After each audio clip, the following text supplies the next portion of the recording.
इसलिए जी सबसे पहले हम पूछना चाहते हैं, भाजपा के प्रत्याशी सबसे पहले तो खुले मन से मीडिया को चिन्हित करते हैं और उसके बाद बताते हैं कि लालगंज अपराधियों की धरती है। आप तो लालगंज में लगातार काम कर रहे हैं, लोगों के बीच, युवाओं के बीच लोकप्रिय। क्या बताइए, अपराधियों की धरती है, 3,25,000 जो वोटर है, ये धरती है, ये अपराधियों की धरती है।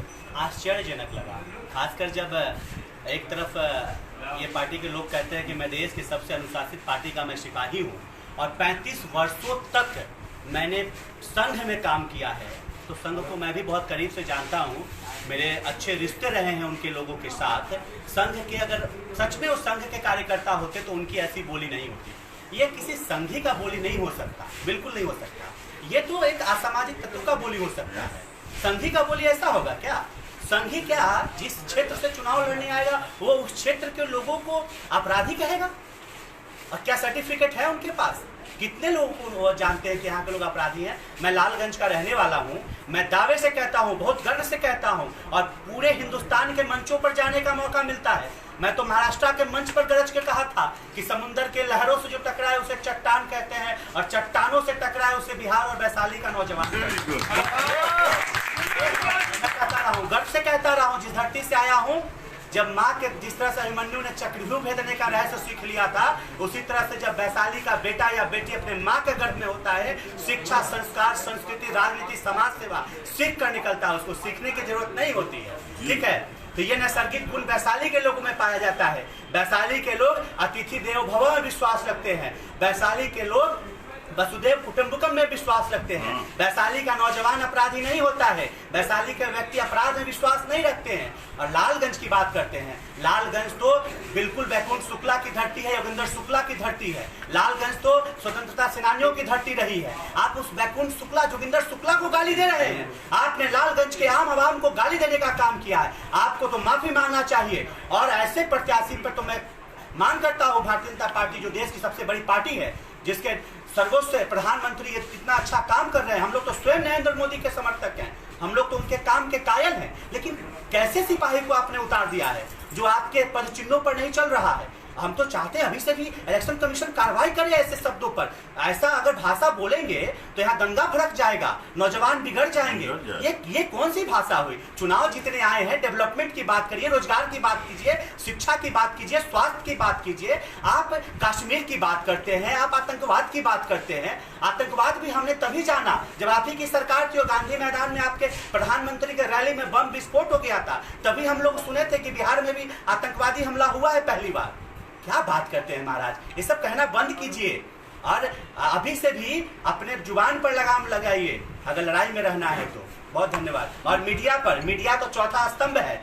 लोकतंत्र के 4 स्तंभ होते हैं, न्यायपालिका, कार्यपालिका, विधायिका और पत्रकारिता। और एक स्तंभ को, अगर ये घर है 4 पिलर पर टिका है, पिलर को काट दीजिएगा, घर बैठ जाएगा। आप लोकतंत्र को बैठाने की बात करते हैं, मीडिया के निष्पक्षता पर सवाल नहीं। मीडिया आपकी खबर न चलाए तो गैर निष्पक्ष हो गई, आपकी खबर चलाए तो बहुत बढ़िया। मीडिया का काम है सबकी खबर चलाना। कभी देखे हैं? अरे ये इस तरह का बयान देना बिल्कुल समझ से परे है। उनके तो बड़े नेता बयान दे रहे हैं। एक उनके नेता मंच पर बयान दे रहे थे, इसी वैशाली के किसी रैली में मैं सुन रहा था, वो कह रहे थे कि तुम्हारे माई समीकरण के सामने मेरा बाप समीकरण। ये क्या है? ये क्या भाषा है भाई? नित्यानंद राय जी माफी मांग रहे हैं कि लाज बचा लो हमारी। क्या, क्यों रक्षा मंत्र पढ़ रहे हैं? मांग रहे हैं क्यों रक्षा मंत्र? काम नहीं किए हैं हाजीपुर में, और उनके गठबंधन में लालगंज विधानसभा में काम नहीं हुआ है। माफी मांगने दीजिए, लोग जानता है, नौजवान समझदार है। सुनिए, पहले एक वक्त था जब ये आपका मोबाइल फोन नहीं होता था, स्मार्टफोन नहीं होता था,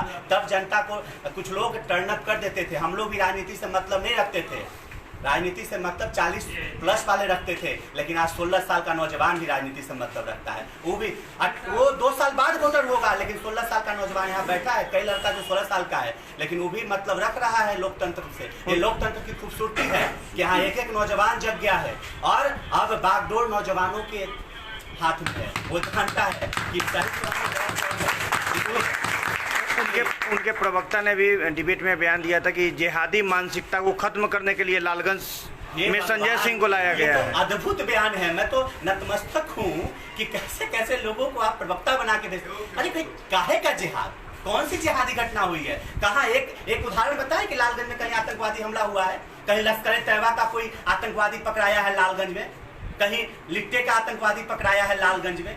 क्या बात करते हैं। लालगंज में जिहादी मानसिकता, लालगंज बुद्ध की धरती है, लालगंज महावीर की धरती है। यहाँ लोग हिंदू मुस्लिम सिख ईसाई आपस में मिलजुल कर रहते हैं। ये बिल्कुल निष्पक्ष धरती है, यहाँ भाईचारा का धरती है। यहाँ कभी कोई दंगा नहीं भड़का है, और ये दंगा भड़काने वाला भाषा नहीं बोलिए, ये सब बोल के लेकिन उनके प्रवक्ता का ये भी कहना था कि जो ये वंदे मातरम और भारत माता की जय नहीं बोलेंगे वो बीजेपी को वोट नहीं देंगे। हाँ भाई, वंदे मातरम भारत माता का सर्टिफिकेट उन्हीं के पास है। हम लोग तो बिना सर्टिफिकेट नहीं लेंगे तो क्या मतलब है। अरे वंदे मातरम, मैंने पहले भी कहा कि वंदे मातरम भारत माता की जय। मैंने हमेशा कहा कि तू सुबह है, तू शाम है, तू फौलाद है, तू चट्टान है, तू समुंदर का लहर है, तू नदियों का बवंडर है। उठ जाग वैशाली के नौजवानों, उठ जाग लालगंज के नौजवानों। मुन्ना शुक्ला कर रहे पुकार है, तुझमें ही वो हुंकार है, तुझमें ही